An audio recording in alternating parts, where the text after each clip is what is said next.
Estás en Caput. Nosotros, los otros. Un espacio de resistencia contra la discriminación, la xenofobia y la desigualdad.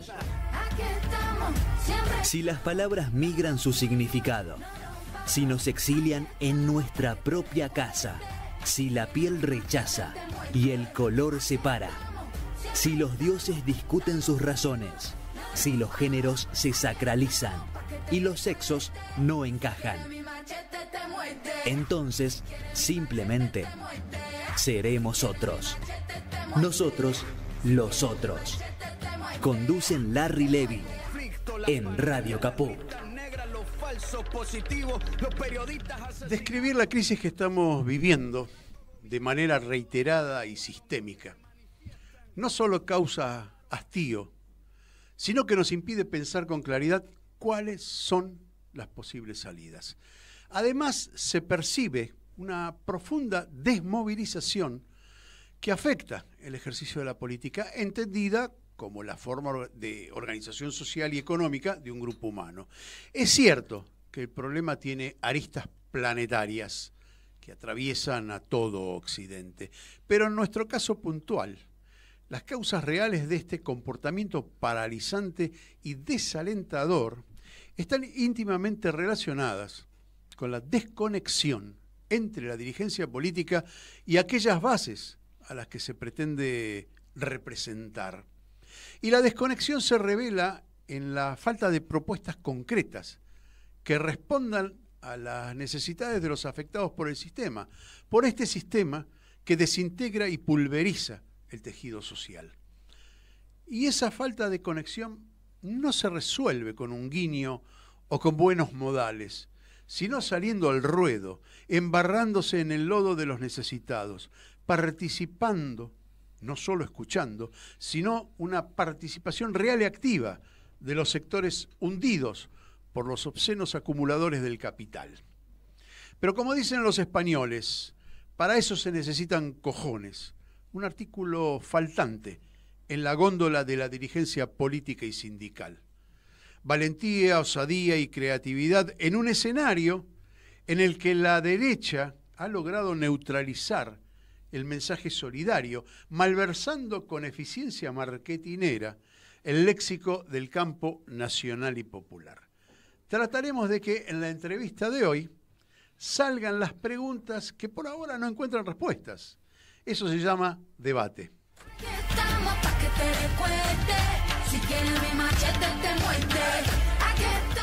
Bueno, y hoy tenemos a Eduardo Sigal, que es un amigo ya de la casa, es un amigo personal también. Es vicepresidente del Frente Grande Nacional, sos vicepresidente. Tuviste a cargo la Subsecretaría de Integración Económica Americana y del Mercosur en la Cancillería Argentina, tenías rango de embajador. Fuiste coordinador nacional alterno del Mercosur y sos presidente de la Fundación Acción para la Comunidad. Bueno, esto te pone en la categoría a mi frente, de cara a cara, en la categoría de dirigente. Y como vengo con la crítica hacia la dirigencia, hoy la ligás. Está bueno. Pero bueno, Eduardo, ¿podés hacer un pequeñísimo resumen para que nos sirva de comienzo de algo que yo digo que la radio, en este caso, tiene que servir, es para generar debate? Yo creo que, bueno, está bueno. En una hora respuestas nos vamos a tener, pero pero tenemos que darle vuelta. Dale, y hay que sacar preguntas, porque lo que está pasando es que no hay ni pregunta ni respuesta, no hay dinámica. Mira, yo... me provocas con el... No, pero en el buen sentido, porque vengo hace un par de semanas interrogándome y tengo algún tipo de respuesta sobre este tema y lo discuto, lo converso con otros amigos, compañeros, dirigentes de distintos ámbitos, de lo que yo defino en términos genéricos, lo nacional, popular, progre, de izquierda. Nos hemos encontrado en varios eventos, ¿sí? Ahora, ¿qué es lo que me da la impresión que ocurre? Me parece que la política, que debería ser transgresora, se ha transformado en algo así como un grupo de dirigentes que tratan de autopreservarse en la cuota de poder que tienen. Que es poca, porque en realidad venimos perdiendo. Pero ¿sabés lo que pasa? Que cuando vos mirás la malaria que hay en el grueso del pueblo argentino, si vos tenés un salario de diputado, de intendente, de gobernador, de senador, de concejal o de lo que sea, vos tratás de preservar esa cuota de poder. Te digo porque... Bueno, ahí le damos la razón a Milei, porque eso conforma una casta. Es que hay una reacción de la sociedad cuando vota a Milei diciendo esta forma de hacer política. Esto no significa que Milei haya mejorado nada de eso. No, al contrario, claro. Después podemos hablar largo de todo esto. Pero lo que nosotros tenemos que mirar a nosotros mismos, quienes hemos hecho una elección y hemos perdido hace pocos días, somos nosotros de Fuerza Patria. Entonces, el que ganó está contento, el que entró está contento y busca 1000 mecanismos para justificar esto. Los que trabajan y dependen salarialmente del que entró en alguno de esos cargos, defiende al que ganó el cargo porque es una forma de supervivencia. ¿Y la creatividad? ¿Y el salir a nivel de lo popular? ¿Y el buscar la interacción y la interpelación de esa parte? La política no puede ser un fin en sí mismo de tipos que hacemos política. Esto es para interactuar con la sociedad y para cambiar la realidad. Esto lo venimos discutiendo ya hace bastante, porque la primera caída que fue con Macri en 2015 ya generó también algún tipo de reflexión. Pero bueno, recién hablábamos con Martín, que es nuestro operador y que con el que siempre compartimos la opinión del entrevistado. Así que si te sonríes porque estás bien, ¿eh? Si te sonríes porque estás respondiendo bien. No, pero decíamos, ¿no? Inflación, no inflación, es un verso que no hay inflación, claro que es un verso que no hay inflación, pero la gente percibe que el haber parado, entre comillas lo digo, la inflación, genera un rédito importante desde el punto de vista simbólico para este gobierno. Yo trataba de decirle que los números indican lo contrario, ¿no? Que la inflación continúa inflación en dólares, porque si uno hace el paralelo con el dólar, y bueno, pero él sostiene que esa impresión persiste. No te voy a dar bola, Larry. Dale. Está bueno. Porque vamos a ese tema. Sí. Pero quiero terminar el otro. Quiero darle vuelta al otro. ¿Sabes por qué? Porque la verdad que si no nos transformamos nosotros, si no encontramos un mecanismo de que una parte de la sociedad que nos debería acompañar nos ayude a transformarnos o surjan nuevos dirigentes con nuevas virtudes, con nuevas realidades, me parece que nuestro destino es seguir teniendo que elegir entre lo malo que ya conocimos y el desastre de quienes nos gobiernan. Mira, en estos días se cumplieron 20 años que le dijimos no al ALCA. Yo estuve, como digo, del lado del Palacio, porque yo era funcionario de la Cancillería, yo era el representante argentino en el ALCA, cosa que se conoce poco, pero por suerte. Por suerte. Y después había afuera, en Mar del Plata, movilización de decenas de miles de personas que, con algunos dirigentes, pocos, con un Chávez muy decidido, con un Maradona muy decidido, se movilizaron y reclamaron que rechacemos el ALCA. La mancomunión entre la demanda y la protesta popular, entre la organización social y popular, con dirigentes y representantes como Néstor Kirchner, Lula o Chávez, hicieron posible que frente al presidente del imperio, porque estaba Bush en la reunión, le digamos, no queremos este tipo de acuerdo que perjudica a los países en desarrollo. ¿Qué te quiero decir? Que hubo momentos donde la movilización popular, la reacción popular, acompañada por una cantidad de dirigentes, también repercute en el Palacio. Cuando nosotros tenemos un gobierno como el de Alberto Fernández, donde todas las respuestas eran burocráticas y conformistas, donde no transgredíamos más allá de los límites de lo que supuestamente se podía, cuando no acudíamos a la movilización popular, cuando le temía a la movilización popular, a la reacción popular, la política se achata, la política se Claro, burocratiza. Ahora, en otra repercusión a lo que estábamos hablando. Después volvemos a la inflación. No, está bien, pero en otra de las repercusiones de lo que veníamos hablando fuera de aire con Martín Loza, era que, bueno, en ese momento todos defendimos a Alberto porque sí, y ahora salimos y lo criticamos, con razón lo criticamos, ¿sí? Ahora, nosotros no fuimos capaces de cuestionar ese gobierno. Ese es el problema nuestro. Y entonces ahí perdimos el capital simbólico posible como para cambiar la realidad. Es que nosotros mismos entramos en la lógica de, ojo que esto es lo único que podemos hacer, y la sociedad aspiraba más de nosotros.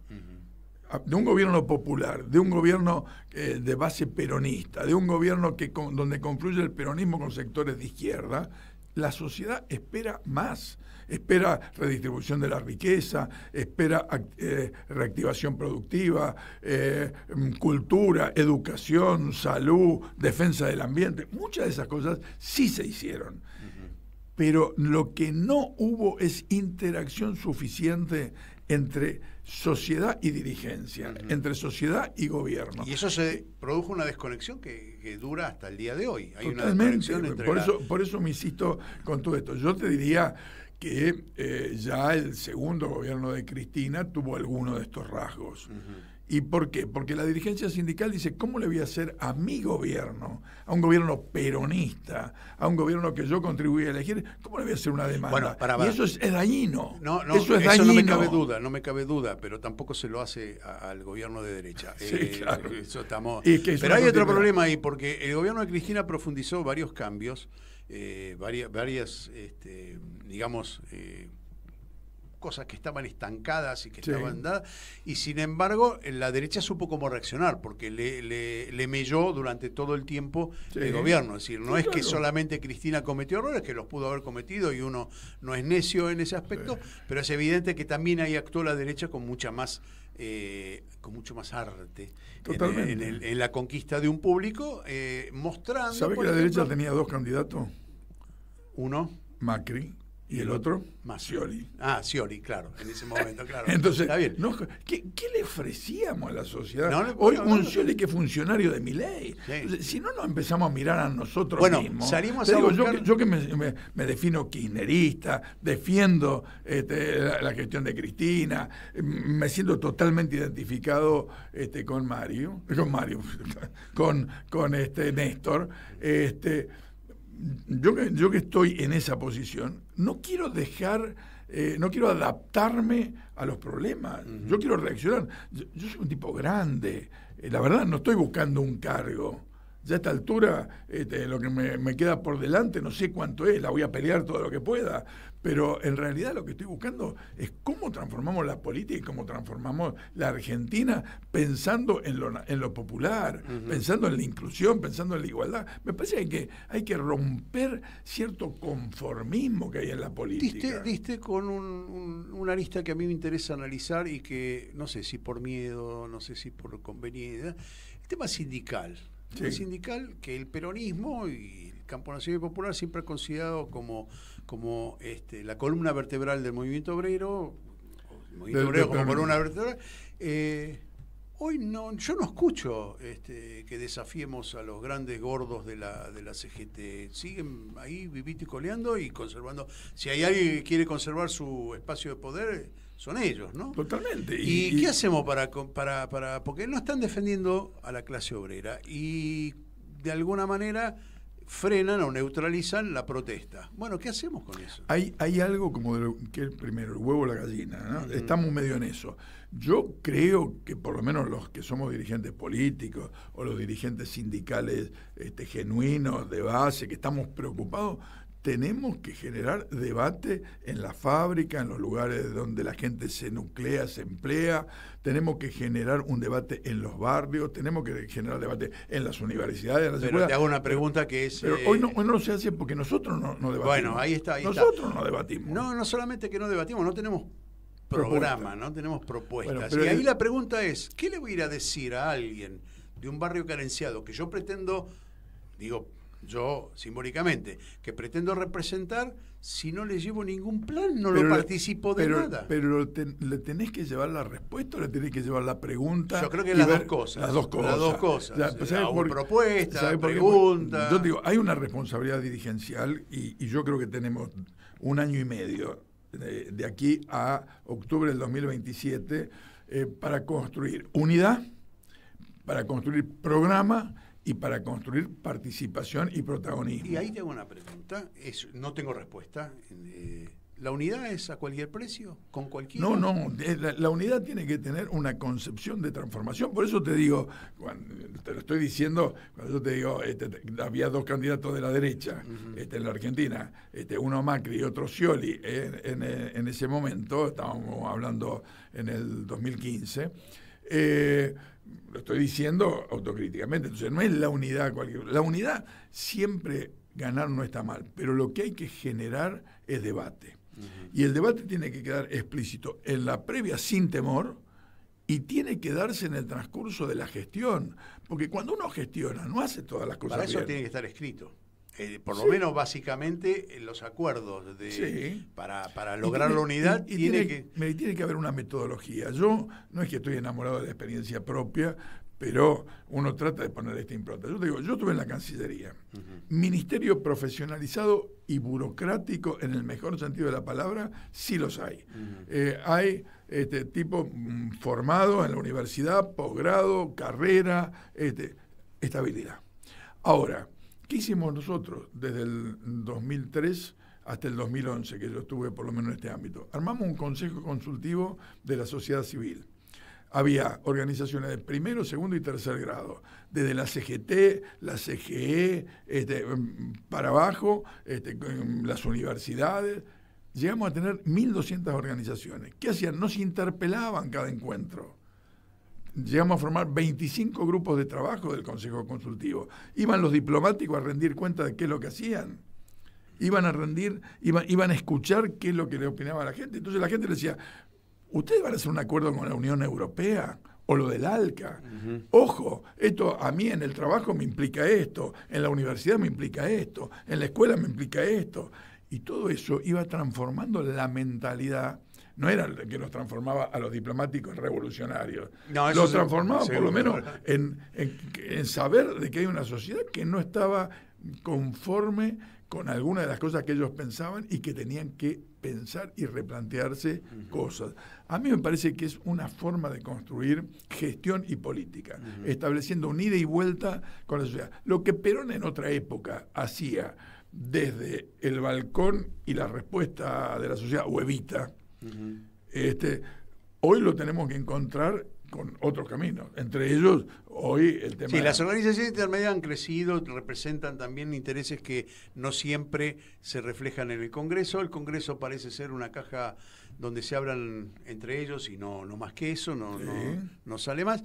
Pero, bueno, del otro lado también juegan. Y entonces la pregunta es, hay que elaborar también tácticas diferentes a las que tenemos en este momento. Es decir, pero claro, tienen que estar basadas en un mensaje. Si no hay un mensaje... Claro, pero el mensaje se construye. Yo te digo, no es un tema... A ver, porque también el mensaje podría ser, nosotros juntamos 50 economistas sin ningún problema, o 100 economistas, o 300 economistas, 100, 200, 300, 500 médicos. Esto está en el movimiento popular. ¿Y qué le decimos? Armemos un programa. Ahora, ¿a quién interpela ese programa? ¿Con quién llega? No digo que no haya que tenerlo, pero hay que tener un concepto de construcción de la política distinta al que hemos hecho hasta ahora. Bueno, hay que desburocratizar.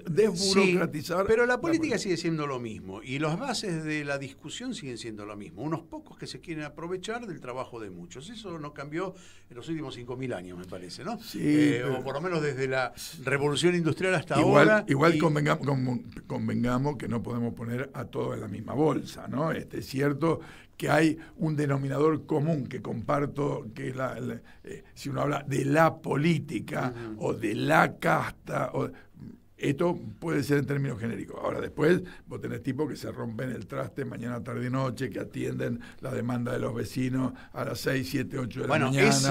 Ahí es donde está el cortocircuito, porque el que atiende la demanda del vecino no llega más arriba. Y ese es un problema. No hay conexión con el arriba.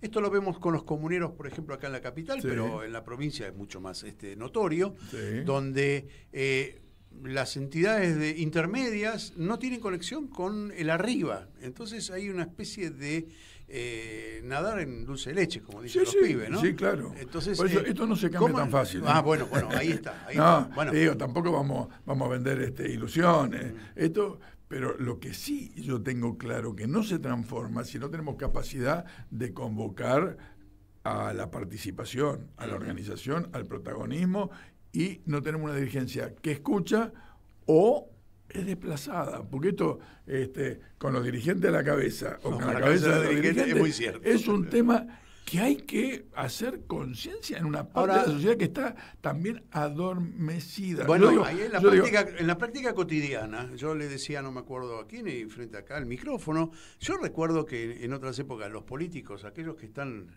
diputados, senadores, salían a la calle y se ponían al frente, brazo con brazo, y sindicalistas también. Sí, las manifestaciones populares estaban al frente. Hoy no veo un político al frente de nada. Bueno, ¿sí? Algunos estamos ahí los miércoles con los jubilados, hacemos alguna cosita. No, pero yo te digo esto. Yo nunca hice política por un cargo. Tuve cargos, pero no hice política. Yo empecé a militar a los 13 años, pintando por Framini. Vos sos de mi misma generación, el camino que hice yo. Pintando por Framini Angleada, que fue mi primer frustración, porque se ganaron las elecciones y no le entregaron el gobierno. Año 62, era un pendejo de 12 años. ¿Entendés? Ahora... nunca hice especulando por el cargo. A lo sumo, ¿sabe cuál era el cargo? En el centro de estudiantes, la federación, la federación universitaria. Pero todavía teníamos algún orgullo de dirigir esos lugares. Totalmente. Que eran intermedios, que no eran ni ser senador ni diputado. No, claro. Y teníamos ese orgullo, presidente del centro de estudiantes. Claro, o de un sindicato, o de un club, de una vecinal, este tema. Entonces, yo digo, hoy cuando uno habla también con los jóvenes, te dicen, ¿y qué hay? ¿Y qué hay? Bueno, esos son improntas de un modernismo que estamos bastante complicados. Para no ubicar solamente en la responsabilidad que sí tenemos la dirigencia política, pero que también nosotros somos resultado de una mala praxis y una mala demanda. Y de una mala praxis o una no praxis. Hay una malversación de la función política que es grave, también de parte nuestra. Es que va y viene. Entonces, ¿por qué voy a hacer política? ¿Para qué quiero política? Sí, es un coto cerrado. Hay tipos que están orgullosos, yo te digo, de mi propio partido, yo pertenezco al Frente Grande, 6 veces, 5 veces, 7 veces reelectos en determinados cargos.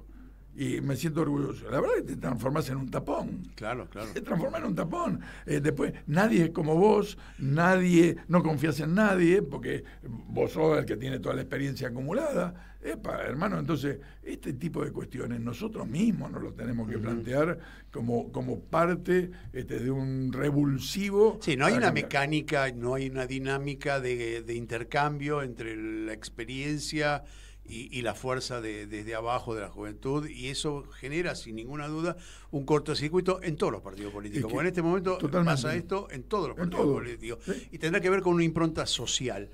A mí después de la pausa me gustaría que enfoquemos, hay 3 cositas que a mí me preocupan, te las tiro ahora para que las vayas pensando en la pausa, que sistemáticamente lo planteo aquí a los dirigentes políticos, y que tiene que ver con la inflación, cómo la resolvemos, la corrupción, cómo la resolvemos, y la inseguridad. Y este es un tema muy complejo, porque no hay una sola respuesta. Creo que también la respuesta es multidisciplinaria, pero hay que dar respuesta, o por lo menos algo pronto, porque la situación es compleja, sobre todo en aquellos lugares donde queremos representar a la gente y no encontramos el diálogo, ¿no? Vamos a ir a una pausa que nos va a conducir Martín Loza, y después de la pausa nos dedicamos a esto y otro tema más, que es, bueno, analicemos también lo que es el oficialismo hoy, la derecha, claro. Porque no luchamos en el aire, ¿sí? Claro. Tenemos una contrafuerza muy fuerte. Vamos a una pausa y ya venimos con nosotros y Eduardo Sigal. Enseguida volvemos con Estamos aquí. Nosotros, los otros, Estamos aquí. en Radio Caput. Estamos aquí. ¿Querés arrancar la mañana bien informado? Infosiberia, las noticias en tu celular. Manda tu mensaje de WhatsApp al 11 36 16 00 88 y recibilo gratis todas las mañanas. Sos la única que me hace feliz cuando nadie te dice la verdad. Infosiberia, las noticias en tu celular. Manda tu mensaje de WhatsApp al 11 36 16 00 88 y recibilo gratis todas las mañanas. Dos miradas que se cruzan para hablar de nuestra realidad. Desde la radio y con la enorme posibilidad de comunicarnos con todos ustedes, queremos charlar con la gente, con los protagonistas, con los actores. Diseño Universal. Fabián y Fernando Galarraga. A pesar de los intentos de invisibilizarla para señalar que estamos viviendo una situación verdaderamente trágica. Una propuesta colectiva para dejar nuestras individualidades prejuiciosas atrás. Se aprobó con unanimidad una ley que empieza a mejorar un poquito la situación de las familias y de las personas con discapacidad. Diseño Universal. Viernes a las 14 por Radio Caput. La hora de Moreno. El programa de Guillermo Moreno. Economía, política y actualidad. A puro peronismo. Los viernes a las 19 en Caput. Seguimos en Radio Caput con Nosotros, los otros. Nosotros los otros, Eduardo Sigal, vicepresidente del Frente Grande Nacional, ex miembro de la Cancillería, sí, tuvo a cargo la Subsecretaría de Integración Económica Americana y del Mercosur, y es presidente de la Fundación Acción para la Comunidad. ¿Qué es esa fundación? A ver, no tengo... Es una fundación que ya tiene, déjame calcular, 26, 27 años. La verdad hemos ido virando en distintos momentos. Hay momentos en que nos hemos dedicado más a la investigación, tener distintos equipos, hemos hecho distintos proyectos vinculados al sistema financiero, a políticas económicas, políticas productivas, por supuesto educación y salud nos siguen permanentemente.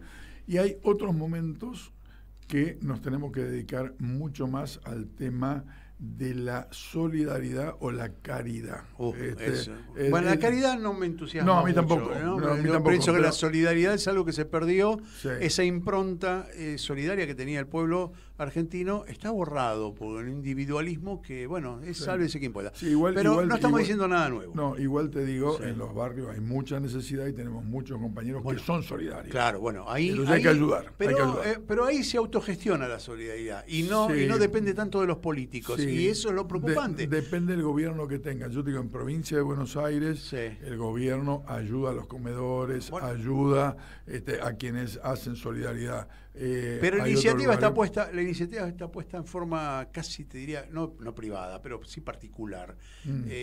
No es la impronta de los gobiernos porque tiene otras necesidades y otras urgencias. El gobierno de la provincia de Buenos Aires tiene urgencia.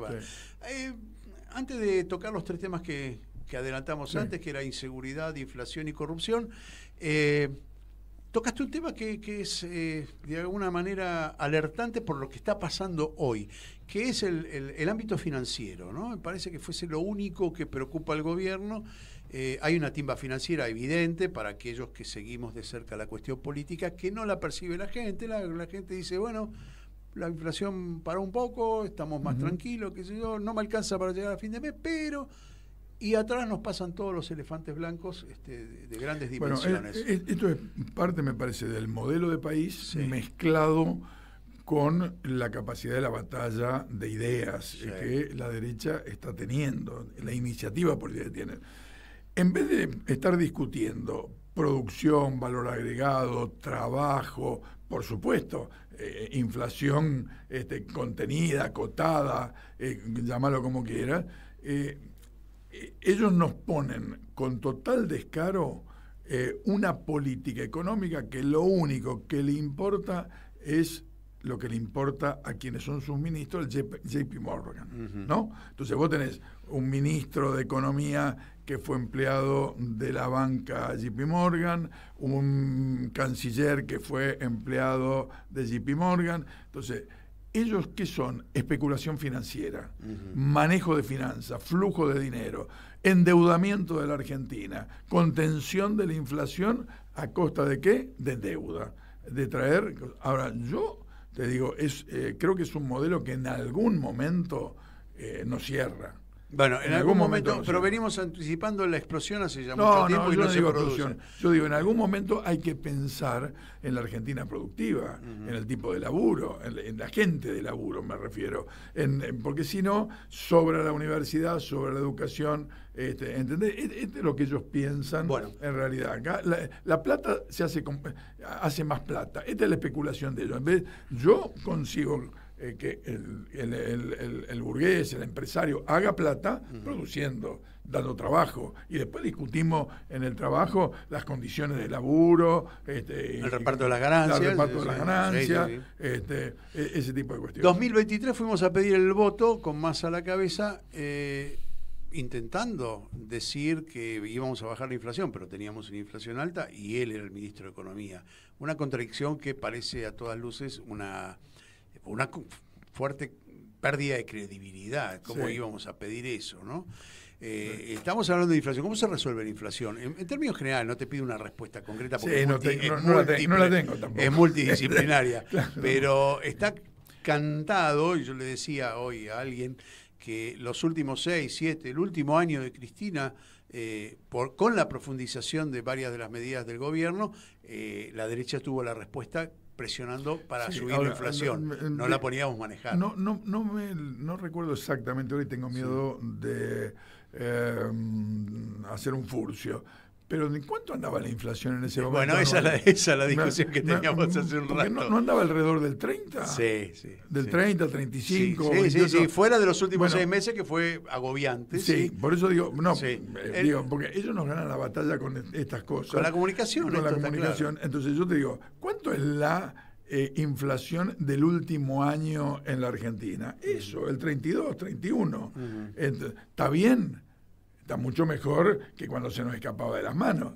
Pero la verdad, los primeros meses de Milei fueron meses del artificio. Bueno, en los 2 años pasó el 200%, porque el primer año... Y yo te digo, y agarrar algunos rubros, yo estos días estuve mirando algunas tablas comparativas. El combustible, ¿cuánto creció en estos 2 años? Estaba de 200 a 1.400, 1.500. Entonces, ¿cuánto subió? Sí. La inflación está mal ponderada, eso lo sabemos todos, menos aquellos que son permeables a la información oficial, que dice, paró la inflación. No paró nada. Es más, hubo inflación en dólares, y esto es claro, ¿no? Un dólar que está contenido artificialmente también. Pero todo esto forma parte de un enfoque de país que, en mi opinión, puede darte alguna ventaja a alguien en una determinada coyuntura, pero a largo plazo es perjudicial. ¿A qué me refiero? Escúchame, vos no podés bajar los impuestos de toda de todo lo que vas a importar, porque muchos lugares sabemos que se hace dumping, que se fabrica con condiciones especiales. Hoy, en 3, 4, 5 días, te llegan desde China, Estados Unidos, de la India, cualquier producto. Ya estamos todos hasta familiarizados con... Yo he comprado así. Bueno, por eso digo, mi hija también, yo no, pero mi hija ha comprado por plataforma y terminas comprándote un vestido, 3 remeras y no sé qué otra cosa por $50. Bueno, el tema textil es un tema aparte porque teníamos una industria textil que hoy tiene capacidad ociosa, pero hay muchos rubros donde es más barato y el importador de esos rubros, cosas que no se fabrican acá, exagera también su ganancia acá y te la cobra 3 veces más. ¿Sí? Pero yo he comprado herramientas personales para mi casa y las pagué un tercio de lo que Sí, valen claro. acá. Es decir, Bueno, pero- hay algunos problemas que hay que ajustar. Pero bueno, eso tiene que ver con inflación, tiene que ver con la sustitución de importaciones, algo muy... Y si el Estado existe o no existe, digamos, Estamos porque este es el problema, si el Estado cumple un rol equilibrador o no entre los que más tienen y los que menos Sí, tienen. y no destruyen el Estado. La derecha no destruye el Estado, lo usa para Lo sí, que es usa, diferente. totalmente. Que es diferente. Ahora, bueno, tenemos esa conjunción que hablábamos de la economía y de la inflación. ¿Cómo hacemos con el tema inseguridad? Un tema que es urticante para todo el mundo. Sí. Alguno me contestó aquí frente a este micrófono, bueno, la desigualdad, hay que esperar la igualdad. No, hay que esperar la eso- igualdad, no eso- le puedo decir a la no, gente, claro, ¿no? Me parece no. que... Mira, a ver, convergen varios problemas. Yo no soy un experto, aunque en algún momento... es un tema interesante. No, estuve en el tema ¿Sí? y hasta tengo algún librito escrito. Bien. Pero para mí la mejor experiencia que hemos realizado desde lo popular fue la experiencia que Leonardo Alanián realizó en la provincia de Buenos Aires. La Policía Provincial 2. Así es. Entonces, ahí, ¿qué es lo que funcionaba? Primero, capacitación y control sobre la policía. Control civil de la policía. Control civil de la policía, control popular de la policía, porque armábamos los consejos comisaría por comisaría con las organizaciones. Estás hablando de la época de Alberto Binder. Estoy hablando de Alberto, que es con el que me da un poco de vergüenza. No sé si el Lo libro invité, pero se fue a vivir al interior sí, ahora, así al que sur. al sur. Estoy esperando que venga alguna vez para poder tenerlo aquí en este micrófono. Entre paréntesis, tenía una oficina por acá. Acá en la misma cuadra, acá dos puertas más allá Claro, de la calle. yo lo visitaba mucho Talcahuano. porque el libro que te estoy hablando lo Sí. escribí con él. Por eso Está me da un poco bien, de pudor. Alberto. Me da un poco de pudor. En realidad, él es el que sabía. Un gran y yo- conocedor. Pero mira, con todo eso que fue una experiencia interesante, fue boicoteado Sí. por la corrupción. Y ahí entra otro Bueno, problema ese- que tenemos. el tema de la inseguridad y corrupción. No, el tema de la corrupción se te penetra por todos los Estoy poros. hablando de la corrupción en la policía, que En la constituye- justicia. y en la justicia, las dos cosas. Es que si no hay transformación de la justicia, tampoco podés combatir la corrupción. Yo te digo, creo que necesitamos fuertes controles en cada una de las instituciones, sobre todo en la institución policial, fuertes leyes que penalicen la transgresión de los buenos, llamarle, usos y costumbres que deberían tenerse. Y después te digo, hay un tema que yo lo trabajé en su momento, porque yo fui senador también en provincial, que es el tema, yo no sé si no hay que legalizar los lobbies. No sé, Estados Unidos lo tiene. No, yo No lo sé. que sostengo, No lo sé, que sostengo es que hay que yo- copiar a Alemania ahí. ¿Alemania? Ahí, porque financia No, la política. No, El bueno. gobierno, el Estado financia la política de tal manera de que Totalmente. nadie pueda comprar el voto, y los lobbies en general lo que hacen es comprar votos. No, bueno, Sí, hay de todo, pero me pero- parece que eso es americanizar una política que puede ser muy buena para Estados Unidos. No sé si yo no la comparto, pero me parece que a nivel nuestro lo que hay que es una presencia del Estado muy fuerte, digamos, Sí. una promoción No, pero- estatal muy fuerte en toda la cadena. Y la presencia del Estado ha sido la regulación de este país durante años, y ha sido la que elaboró y construyó un tejido social importante. La movilidad social, que siempre dicen que el peronismo fue sí, la... claro. De hecho, es uno de los países de América Latina que mayor movilidad social tuvo, y por eso Totalmente, la totalmente. persistencia del peronismo. Totalmente. Lo que digo es, ¿cómo vamos a resolver? Porque como lo planteaste recién vos, Sí. con la expresión de tu cara, dije, upa, si tenemos que actuar en todos esos ámbitos, nos falta mucho. Es decir, nos falta más de lo que yo pienso. Sí, falta. Pero falta mucho más que el deseo propio de los militantes. Sí, no, pero falta decisión política. Ajá. Entonces yo te digo, yo no sé si la solución de Claudia Sheinbaum en México con relación a la elección directa de los jueces, De los la elección jueces, por sí. voto de los jueces, es la correcta o no. Seguramente es perfectible, pero es una búsqueda transgresora para transformar la justicia. Y Sin yo te ninguna digo, duda. en nuestro país, ni con la reforma constitucional, que hicimos algunos retoques, ni con las distintas gestiones, que se ha transformado en una justicia justa. Parece ridículo decir una justicia justa, pero la verdad es eso. Yo no sé si la participación por jurados, la elección de los jueces... Esa es una discusión también que hay que dar, porque la mitad de los abogados piensa que no, la otra mitad piensa que sí, y en realidad no se llega a concretar absolutamente ninguna de las percepciones. Lo que está claro que como están las cosas no funcionan. Entonces, en algún momento hay que arriesgar. No siempre vos tenés, cuando imaginás una respuesta, la certeza de que va a dar resultado. No, y una constelación a ver, la que tuvo Néstor cuando denuncia a la Corte Suprema las presiones, que fue un momento, claro. No es que ese momento se hubiese dado si él lo dice 5 meses después. Sí, claro. Fue un momento. Y cuando vos elegís a los miembros y convocás audiencias y llamás a consulta, es una forma de democratizar la decisión. Bueno, ¿ves? Ahí tenés otro ejemplo de algo que se discutió hasta el cansancio como la ley de medios y sin embargo sí, claro.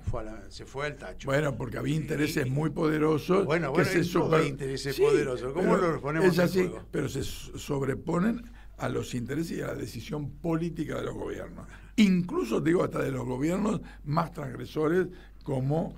bueno, para eso no se necesita más presencia en la calle de la gente, es decir, sí, la no hay presencia duda, popular. No hay duda. Empezamos con esto y me parece que eso es fundamental. No hay transformación en un sentido de una Argentina moderna y más igualitaria sin la movilización, la organización, el protagonismo y la demanda de los sectores populares. Y a escucharlos, porque este es el otro tema.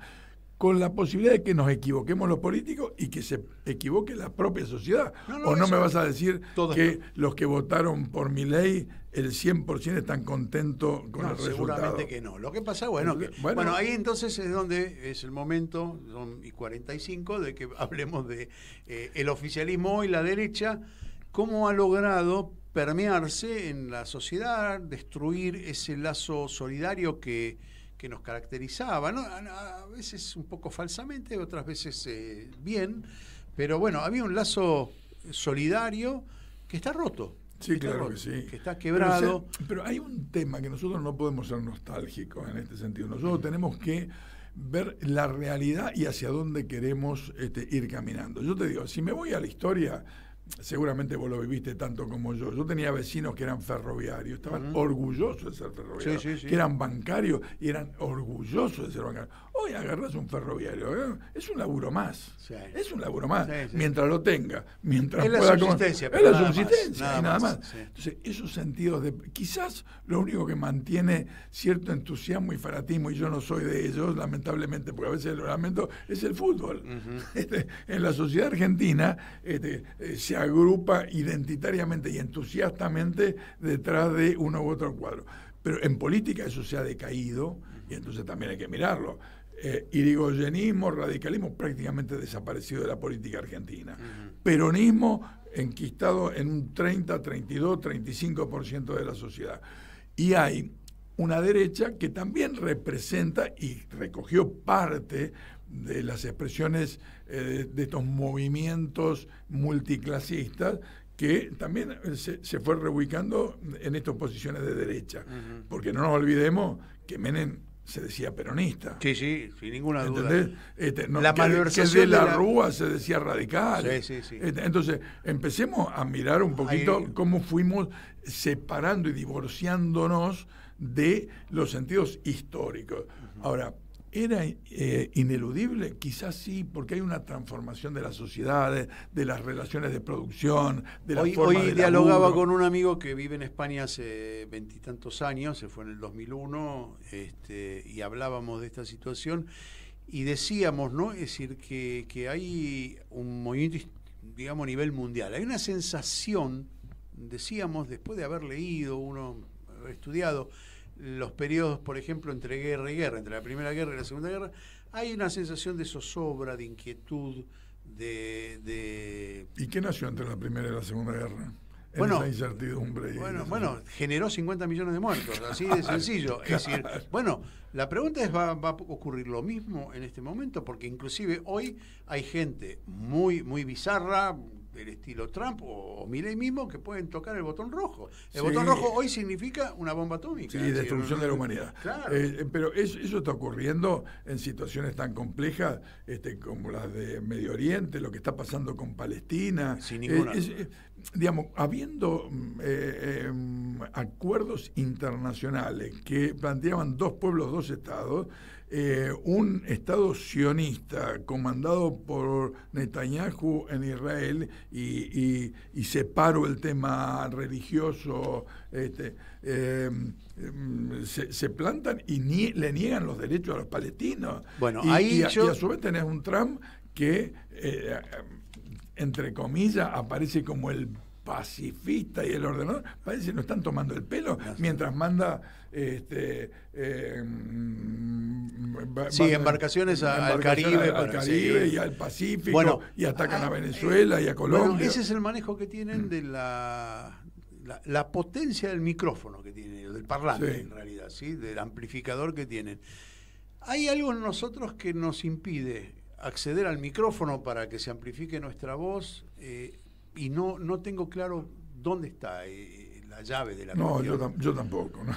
Qué bueno, ¿sabes qué? Es muy sincero de tu parte porque casi todos los políticos te dicen, no, bueno, es esto, lo otro. Hay búsqueda, estamos en búsqueda, pero la verdad, la batalla cultural, lo que se llama la batalla cultural, la batalla de las ideas, nos la está ganando la derecha, nos guste o no nos guste. Este tema que te van metiendo, hasta nos van a convencer algún día que la guerra es buena, ¿entendés? te lo digo con dolor, medio socarronamente, pero lo que le están haciendo a Venezuela o a Colombia en este momento es terrible, porque es la antesala de terminar con un continente de paz como es América. ¿Entendés? ¿Por qué? Porque hay intereses bizarros de Estados Unidos que es una potencia decadente, entre paréntesis, que para preservar poder en el mundo lo que quieren nuestras riquezas. A mí me gusta la definición de decadente, pero es poniéndole un tiempo. La decadencia de Estados Unidos va a llevar mucho tiempo. Sí, claro, no la vamos, y Bonnie y yo la vamos a vivir, y probablemente nuestros nietos lleguen a ver. Y la algo, vamos a sufrir. Y la vamos a sufrir. Bueno, para ir cerrando, ¿no? Son y 50. ¿Cómo ves no digo el 27, porque ponerle fecha al proceso político es errar seguramente la mirada, pero hablaste de llegar a la gente, hablaste de construcciones intermedias. ¿Ves alguna lucecita? ¿Podés establecer alguna...?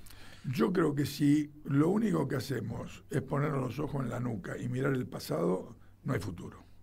Entonces, me parece que tampoco se puede desconocer lo que han significado, vuelvo a esto, el irigoyenismo y el peronismo como movimientos históricos, pero tienen que dar nacimiento a una nueva cultura política, una nueva forma de hacer política y una nueva concepción de una Argentina más igualitaria.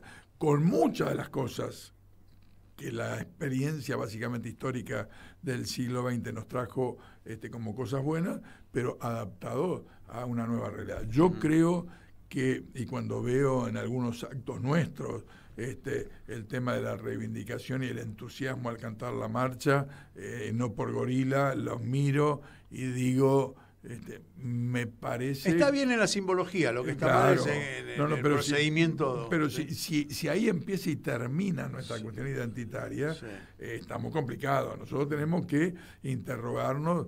Me parece que hay algunas experiencias interesantes. Que yo estuve viendo en estos días el nuevo documental de Ofelia Fernández, 23, 24 años, le hablan a otra generación. A mí a veces me pone loco, no lo entiendo, me cuesta seguirlo, pero me parece que ahí hay una búsqueda de algo distinto. Entonces, no la estoy levantando como algo. Me parece que hay muchos que estamos pensando en que las cosas como estaban no pueden seguir y que tenemos que... Pero tenemos una mentalidad muy cancelatoria y entonces eso impide la unidad de alguna manera, o por lo pronto sentarse a hablar con alguien que piensa un cachito diferente, porque establecemos diferencias por centímetro, digamos. Mira, no por metro. Yo estoy transitando hace ya 2 años, todos los miércoles, las movilizaciones arrancamos en Plaza de Mayo, ahora estamos en Congreso todos los miércoles. Yo veo muchos compañeros y amigos que dicen, no, ahí están todos los troscos, la izquierda dura, la provocación. Y hermano, tenemos que hablar entre todos. Tenemos que hablar. Yo ahora acabo de venir, que no pensé que me iba a sentar nunca con una organización trotskista a conversar, y me senté y tengo mucho más puntos de coincidencia que de diferencia, ¿entendés? ¿Qué sé yo? Exactamente ese punto lo hablábamos con Martín Loza, el operador, antes de salir al aire. Por lo menos tengo una deuda pendiente, no sé si lo voy a lograr en esta temporada o en la próxima, traer a Miriam Breckman acá y establecer este diálogo sin prurito, ¿no? Sin preexistencias ideológicas que nos pueda, a ver, nos tiraremos con pensemos, por supuesto, pero hay cosas comunes, ¿viste? Que tenemos que ver cómo transitamos. No puede ser que ellos sean una secta que se encierren sobre sí mismos y nosotros otra, más grande, pero que nos encerremos sobre nosotros mismos. Tenemos un enemigo común. Bueno, dame de alguna manera alguna visualización de cómo romper, digo, como para ir cerrando, esa desconexión entre el mundo político, más allá de cualquiera de las ideologías presentes dentro del campo nacional y popular, con las bases. A mí me preocupa esta desconexión, porque me parece que del otro lado se genera, del lado, digamos, yo me pongo del lado burgués, digo, del lado de la gente que pretendemos beneficiar y solidarizarnos, una bronca hacia nosotros, ¿sí? Muy lógica, si no le hablamos, no le brindamos absolutamente ninguna posibilidad y los condenamos a un destino de pobreza y de barro todo el tiempo. ¿Cómo logramos esa conexión? Mira, ¿Cómo logramos esa? Primero tener la valentía de que hablemos del tema. Hablemos de esta desconexión. Esto que estás haciendo vos me parece que es muy importante. No sé cuántos compañeros, lo voy a llamar así porque son compañeros, aceptan este tema. Bueno, si no lo hacemos en la radio, como periodista, porque mínimamente es un granito de arena, pero si no generamos este debate, me parece que se muere el debate. Yo creo que estos debates se van trasladando poco a poco a las fuerzas políticas, porque podemos estar muchos tranquilos por el calorcito de la minicuota de poder, pero nos damos cuenta de que afuera hay frío. Y que ese frío nos espera a nosotros si no somos capaces no me cabe de transformarnos. Duda. La puerta de mi casa, cada vez hay más gente que toca para pedir algo y si no nos damos cuenta de eso... Y en el subte y en todo. Claro, si nos insensibilizamos frente a esa mirada, estamos perdidos como sociedad. Así es. Por eso me parece que hablar del tema, interpelarnos entre nosotros, no callarnos, no conciliar, con el tono que uno le puede hablar a un amigo, a un compañero, a quienes queremos transitar esto en una misma dirección. Bueno, pero tenemos que hablarlo. Eduardo, estamos llegando al final. Eduardo Sigal, vicepresidente del Frente Grande Nacional. Vine con menos expectativas y me alegro. Me pudiste dar un poquito de empuje para seguir entrevistando a algunos políticos. Digo, me parece que este es el camino, ¿no? Si empezar a hablar, empezar a debatir, si podemos contribuir los periodistas, lo hacemos. Esta radio nació de ese debate y es importante ponerlo sobre la mesa. Te agradezco que hayas venido. Gracias a vos, que te hayas, yo quería hacer un poco, digamos, ¿cómo se diría? A ver, insolente con el planteo inicial. Pero bueno, pero aparte coincidió con lo que estoy buscando. Bueno, me parece fantástico. No quiere decir que tenga la respuesta. Bueno, el año que viene nos volvemos a encontrar, quizás hacia fin de año, así evaluamos lo que nos fue pasando. Nosotros nos encontramos dentro de una semana, pero quédense aquí en Radio Capucha Viene, que nadie nos escuche, con Mauro Bello. Nos encontramos en 7 días menos 1 hora para no perderse el programa. Gracias por haber estado en Nosotros los Otros.